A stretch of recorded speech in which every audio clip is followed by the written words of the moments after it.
Now this is an interesting bit. You'll use the geometric series on a real world problem. We have to find that a ball is dropped from the height of 27 meters and it rebounds to 2/3 of the distance it falls. If it continues to fall in the same way, what distance will it travel before coming to rest? Because since it's coming to rest, you use the infinite geometric series formula.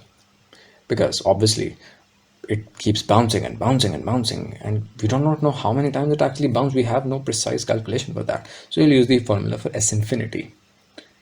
So the distance traveled in the first fall is 27 meters. So the ball falls 27 meters. And it says here that it rebounds 2/3 of the distance it falls. So when it comes back up, it is basically 2/3 of 27. And obviously it will also come back down in the same length. And then it will go back up to 2/3 of this value. So let's say this value is x. So this is now 2/3 of x.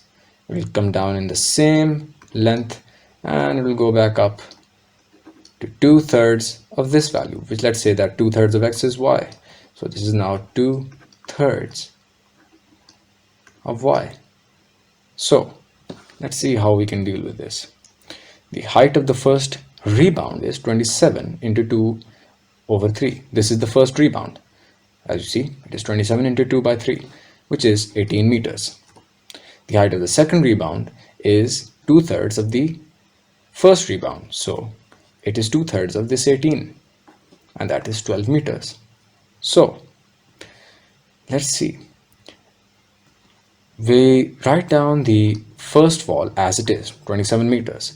And then you'll add in 2 into this over here. We've applied the formula of the sum of the infinite series.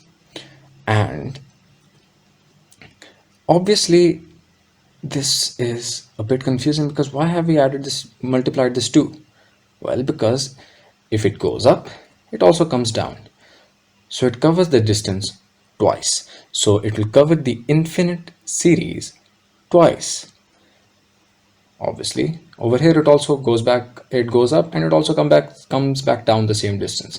So we'll multiply the infinite series with 2.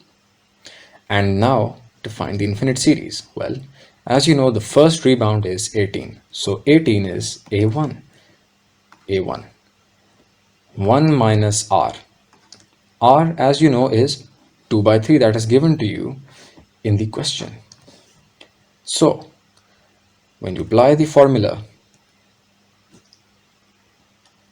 and do all the calculations, you find out that the ball travels 135 meters in total.